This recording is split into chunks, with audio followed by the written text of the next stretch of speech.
ঠিক। প্রিয় আইনের শিক্ষার্থীরা, আজকে আমরা বাংলাদেশ বার কাউন্সিল এবং বাংলাদেশ জুডিশিয়াল সার্ভিসের জন্য সিআরপিসির একটি উল্লেখযোগ্য চ্যাপ্টার বেল বা জামিন নিয়ে আমরা আলোচনা করব। আর এই পুরো সময়টা জুড়ে আমি আপনাদের সাথে থাকবো মোহাম্মদ জাকারিয়া হোসেন, অতিরিক্ত জেলা ও দায়রা জজ, সদ্য জেলা জজ হিসেবে পদোন্নতিপ্রাপ্ত এবং পোস্টিং এর জন্য অপেক্ষমান। আসুন আমরা দেখি বেল সম্পর্কে আমরা কতটুকু শেয়ার করতে পারি। আমরা যদি বেল সম্পর্কে বলতে চাই বা জামিন সম্পর্কে বলতে চাই, তাহলে আমরা সেকশন 496 টু 502 এবং 440 514 এই সেকশনগুলোর মধ্যেই বেল সংক্রান্ত বিষয়ে ডিটেইলস আলোচনা করা হয়েছে। তার আগে আমরা দেখি যে বেল মানে কি, what is the meaning of bail, bail শব্দের অর্থ কি। এখানে বলা হয়েছে যে বেল মানে হলো বাংলায় জামিন, কিন্তু প্রকৃতপক্ষে বেল শব্দের অর্থটি হলো to give or to deliver. আমরা জানি যে বেল এর আইনগত অর্থ হলো যে কোনো ব্যক্তিকে আদালতের কাস্টডি থেকে কোনো পাবলিকের কাস্টডিতে দেওয়ার নামই হলো বেল। এখানে যদি আমরা ইংরেজি টার্মিনোলজি দেখি, তাহলে বলা আছে যে bell is the release of a person from the custody of the police or court and delivery of him into the hands of sureties who undertake to produce him in court whenever required to do so. অর্থাৎ এখানে আমরা যেটা ব্যাখ্যাটা পেলাম যে bail মানে হলো যে কোনো ব্যক্তিকে আদালতের কাস্টডি থেকে সিউরিটি বা জিম্মাদারের কাস্টডিতে দেওয়া, যে সময় মতো কোর্টে আসবে, প্রপার জিম্মাদার দিবে, এরকম একটা ভিত্তিতে বেল যদি দেওয়া হয়। আসলে বেলের প্রকৃতপক্ষে বেল কেন দেওয়া হয়? আমরা জানি যে মানুষ যদি অপরাধ করে তাহলে অপরাধটি দুই ভাগে বিভক্ত করা হয়, একটা হলো বেলেবল অফেন্স আর একটা নন বেলেবল অফেন্স। এটা আমরা সবাই জানি এবং আমাদের সিআরপিসি যে সেকেন্ড শিডিউল আছে সেখানে কলাম 5 এ এই বিষয়টি ডিটেইলস বলা আছে যে কোনটি বেলেবল অফেন্স, কোনটি নন বেলেবল অফেন্স। বেলেবল অফেন্সের ক্ষেত্রে বেল একজন ব্যক্তির একটা ইনডিসপেন্সেবল রাইট, একটা অধিকার, মানে বেলেবল অফেন্সে সে বেল পাবে, এটাই স্বাভাবিক। কিন্তু নন বেলেবল সেকশন যদি হয়, অর্থাৎ অফেন্সটি যদি নন বেলেবল হয়, তাহলে সেই ক্ষেত্রে কিছু ক্রাইটেরিয়ার কথা বলা আছে। নন বেলেবল হলেই যে জামিন পাবে না তা কিন্তু না, নন বেলেবল অফেন্স হইলেও সে জামিন পেতে পারে। এটা আমাদের সেকশন 497 এ এই বিষয়টি বলা আছে। নন বেলেবল অফেন্স হলে বেলটাকে আপনি প্রসেস করতে হয়। ওখানে স্পেসিফিক্যালি বলা আছে যে কিছু কিছু বিষয় নন বেলেবল অফেন্স হইলেও, যেমন under age 16 years of age, যদি 16 বছরের নিচে হয়, কোনো মহিলা হয়, অথবা যদি কোনো সিক বা ইনফার্ম পারসন যদি হয়, তাহলে সেই ক্ষেত্রে ওই ব্যক্তি বেল পাইতে হকদার। আমরা যদি সিআরপিসির এই চ্যাপ্টারটি যদি ভালোভাবে পর্যালোচনা করি, তাহলে আমরা দেখব যে আমাদের সিআরপিসির মধ্যে অর্থাৎ বেলের বিধানটি আমরা 7 রকমের বেলের বিধানের কথা আমরা এটা আমাদের অ্যানালাইসিসের পরে আমাদের এই কয়টা ক্ষেত্রে আমরা বেলের বিষয়টি এন্টারটেইন করি। যেমন বলছে যে bail by police, bail by magistrate or court, anticipatory bail, interim বা অ্যাডিক্টরি bail, conditional bail, bail to under trial of prisoner, and also bail to after conviction. এই 7টি বিষয় অর্থাৎ 7 টাইপের ক্ষেত্রে অর্থাৎ 7টি ক্ষেত্রে বেলকে এন্টারটেইন করা হয়। এখন যদি আমরা দেখি যে বেল বাই পুলিশ, আপনারা যদি সিআরপিসি 496 এবং 497 এই দুটো সেকশন যদি দেখেন, তাহলে আমরা যদি দেখব যে পুলিশ অর্থাৎ officer in charge of police station, মানে একটি থানা বা একটা পুলিশ স্টেশনে যিনি ভারপ্রাপ্ত কর্মকর্তা থাকে, তিনি কিন্তু যে কোনো মামলায় জামিন দিতে জামিন দিতে পারেন। এটা আমাদের সিআরপিসির ভিতরে বলা আছে এবং সেখানে বলা আছে শুধুমাত্র ডেথ পেনাল্টি বা লাইফ ইমপ্রিজনমেন্ট যদি হয়, তাহলে সেই ক্ষেত্রে এন্টারটেইন করবেন না, বাকি ক্ষেত্রে তিনি এন্টারটেইন করতে পারেন। কিন্তু বাস্তবতা কি আপনারা লক্ষ্য করবেন, যদি কোনো অফেন্সের ক্ষেত্রে যদি পুলিশ যদি বেল দেয় থানাতে বসে, তাহলে সেটা কিন্তু বিচার হবে না, অবিচার হয়ে যাবে। কারণ এই ট্র্যাডিশনটি পুলিশ জানে যে যদি বেল যদি থানাতে এসে আসার সঙ্গে সঙ্গে যদি এন্টারটেইন করা হয়, তাহলে এটা একটা ব্যাড সিগন্যাল সমাজের প্রতি পড়বে। কারণ পুলিশ যদি বেল ধরে নিয়ে এসে বেল দিয়ে দেয় তাহলে কোর্টের প্রতি শ্রদ্ধা থাকবে না। এটা পুলিশ জানে, জনগণ জানে, সবাই জানে। এখানে পুলিশ এই বিষয়টি এন্টারটেইন করে না। যদিও আইনে বলা আছে পুলিশ একজন পুলিশ অফিসার বেল দিতে পারে, কিন্তু তারা এটা দিতে চান না বা দেন না নানান কারণে। এটা যদি আমি নেগেটিভলি বলি যে পলিটিক্যাল পাওয়ার শো করে পুলিশকে দিয়ে বাধ্য করা যেতে পারে। আবার দেখা যাচ্ছে যে যদি পুলিশ অফিসার ফিনান্সিয়াল গেইন নিয়ে যদি করে তাহলে সেই ক্ষেত্রে কিন্তু করার কিছু থাকে না। যাই হোক, 496 এবং 497 এর মধ্যে পুলিশের বেল দেওয়ার কথা বলা হয়েছে। আবার বেল বাই ম্যাজিস্ট্রেট কোর্ট, অর্থাৎ ম্যাজিস্ট্রেট সেকেন্ড ক্যাটাগরি বেলের ক্ষেত্রে আমরা যেটা বলি যে ম্যাজিস্ট্রেট বা পুলিশ কোর্ট তারা মানে বেল দিতে পারে রেকর্ডিং রিজনস, কারণ উল্লেখ করে দিতে পারে। তবে যদি ওই ব্যক্তি যদি অফেন্সে যদি ডেথ পেনাল্টি হয় অথবা লাইফ ইমপ্রিজনমেন্ট হয়, সেখানে বলা আছে তিনি অবশ্যই রিফিউজ করতে পারবেন, বাট রেকর্ডিং রিজন কোন কারণে দিলেন না। আবার যদি তিনি যদি মনে করেন যে আমি জামিন দিতে চাই বা জামিন দিতে চান, তাহলে সেই ক্ষেত্রে তিনি ফাইন্ডিংস উল্লেখ করে জামিন দিতে পারবেন, এটা আইনগত কোনো বাধা নেই। আর জামিনের জন্য অনেকগুলো কারণ জড়িত, আমরা ক্লাসের শেষ পর্যায়ে এই বিষয়টি আলোচনা করব যে কোন কোন ক্ষেত্রে বা কোন কোন ফাইন্ডিংস গুলো বা কোন কোন পয়েন্টস গুলো বিবেচনা করে আসামি জামিনের বিষয়টি কনসিডার করতে হয়। আসি, এরপরে বলা হয়েছে অ্যান্টিসিমেট্রি বেল। আমরা সবাই জানি যে অ্যান্টিসিমেট্রি বেল মানে কি। অ্যান্টিসিমেট্রি বেল আপনাদের জানা আছে কিনা যে অ্যান্টিসিমেট্রি বেল মানে হলো যে বেলটি অ্যারেস্টের আগেই একজন ব্যক্তি পেতে পারে। এই অ্যান্টিসিমেট্রি বেল নিয়ে যদি আমরা হিস্ট্রিক্যাল ব্যাকগ্রাউন্ড দেখি যে এটা আসছে কোথা থেকে, এটা আমরা জানি যে ল রিফর্মস অর্ডিন্যান্স 1978 সালে 497A সিআরপিসিতে ইনসার্ট করা হয়। কিন্তু এই বিশেষ করে এই সেকশনটি আনা হয় যে অ্যাপ্রিহেন্ডিং অ্যারেস্ট বা যে সমস্ত ব্যক্তিরা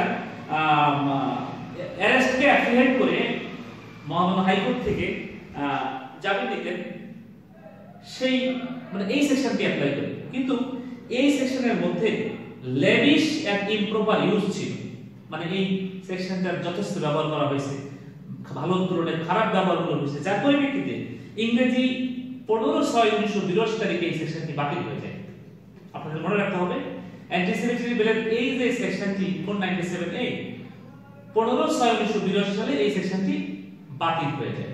আমরা যদি লক্ষ্য করি তাহলে আমাদের সিআরপিসি 498 সেকশনের ইন্টারপ্রিটেশনের মাধ্যমে এবং বিভিন্ন রকমের কেস ডিসিশনের মাধ্যমে এই পাওয়ারটি আমাদের মাননীয় সেশন জাজ এবং মহামান্য হাইকোর্ট এই পাওয়ারটি অ্যাপ্লাই করে থাকে।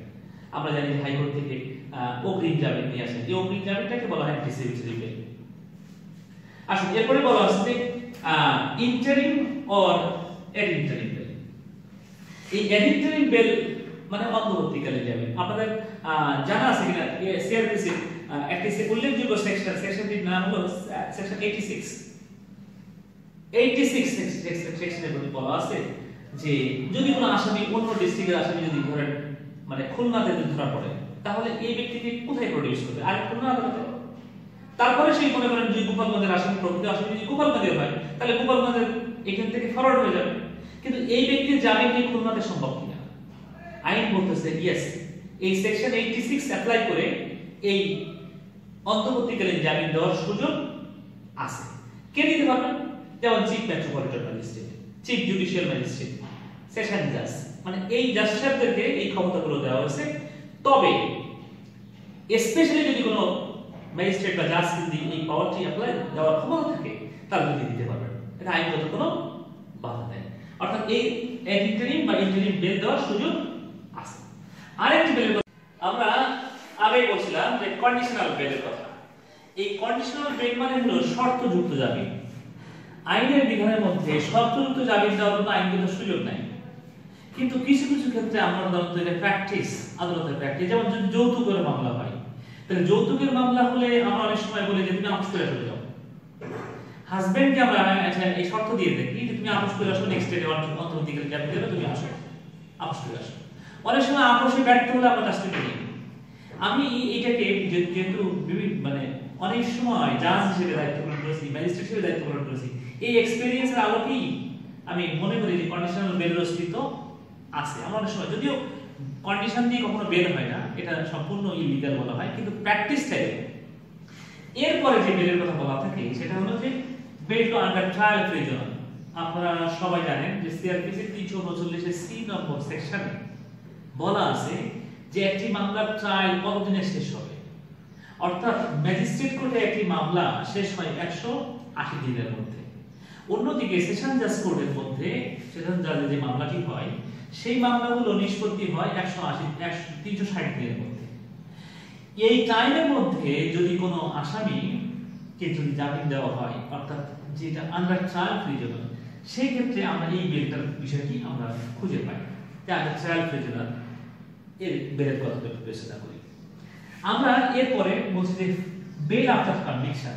এই বেল আফটার কনভিকশন মানে হলো জেল দেওয়ার পরে, ধরো একটা মামলা ট্রায়াল করতেছি, ট্রায়ালের শেষে যখন আমরা ওই ব্যক্তিকে জেল দিয়ে দিই, আমরা জানি যে আমাদের 426 এই 426 সেকশনের ভিতর বলা আছে যে যদি কোনো ম্যাজিস্ট্রেট বা জাজ যদি একটা মানে 1 বছরের নিচে যদি কারো কনভিকশন দেয়, তাহলে সেই ক্ষেত্রে ওই সংশ্লিষ্ট আদালত ইচ্ছা করলে ওই ব্যক্তিকে জামিন দিতে পারেন। এটা অবশ্যই বলা আছে মে। আপনারা জানেন আইনের ইন্টারপ্রিটেশন হলো মে মানে দিতেও পারেন আবার নাও দিতে পারেন। যদি বলা থাকতো শ্যাল, তাহলে আমরা এটা অব্লিগেটরি নেচার বা অবশ্যই এটা আমাদের বাধ্যবাধকতা হিসেবে গ্রহণ করতাম। যাই হোক, আমরা বেল আফটার কনভিকশন জেল দেওয়ার পরে জামিনের কথা আমাদের আইনের মধ্যে বলা আছে। অর্থাৎ আমরা বেলের বিষয়ে যদি পুরো ডিটেইলস আলোচনা করি, তাহলে আমরা 7টি ক্ষেত্রে বেল দেওয়ার সুযোগ বা 7টি ক্ষেত্রে আমরা এরকম বেলের বিষয়টি বিবেচনা করে থাকি, 7টি পদ্ধতি। আমরা এবার যদি আসি যে নরমাল বেল এবং অ্যান্টিসিপেটরি বেল, এর বেসিক পার্থক্য হলো নরমাল বেলটি সাধারণত পুলিশ বা কোর্টের কাস্টডি থেকে রিলিজ হয়, আর অন্যদিকে সেশন বা জাজ বা হাইকোর্ট থেকে যে জামিনটা অগ্রিম নিয়ে আসে সেটা আমরা মূলত মানে বেসিক্যালি আমরা এই দুটো ক্ষেত্রে মানে দুইটা অর্ডিনারি বেল এবং অ্যান্টিসিপেটরি বেলের ক্ষেত্রে আমরা এরকম ডিস্টিংশন খুঁজে পাই। যদি আমরা অ্যান্টিসিপেটরি বেল আমি একটু আপনাদের শেয়ার করি যে অ্যান্টিসিপেটরি বেলের কথা যদি আমরা কিছু প্রিন্সিপালের কথা আমরা মাথায় রাখবো যে অ্যান্টিসিপেটরি বেল দেওয়ার ক্ষেত্রে এই কিছু প্রিন্সিপালস কিছু মৌলিক কিছু নিয়ম আছে। এই নিউ প্রিন্সিপালস অফ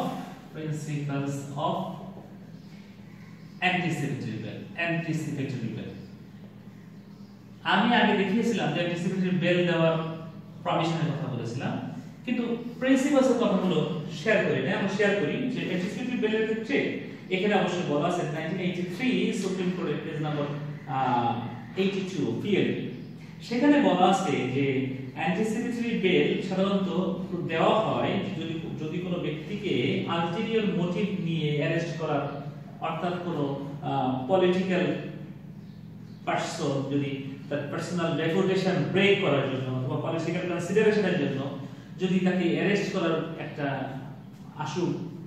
সম্ভাবনা থাকে, তাহলে সেই ক্ষেত্রে অ্যান্টিসিপেটরি বেল সে এন্টারটেইন করতে পারে, পাইতে পারে।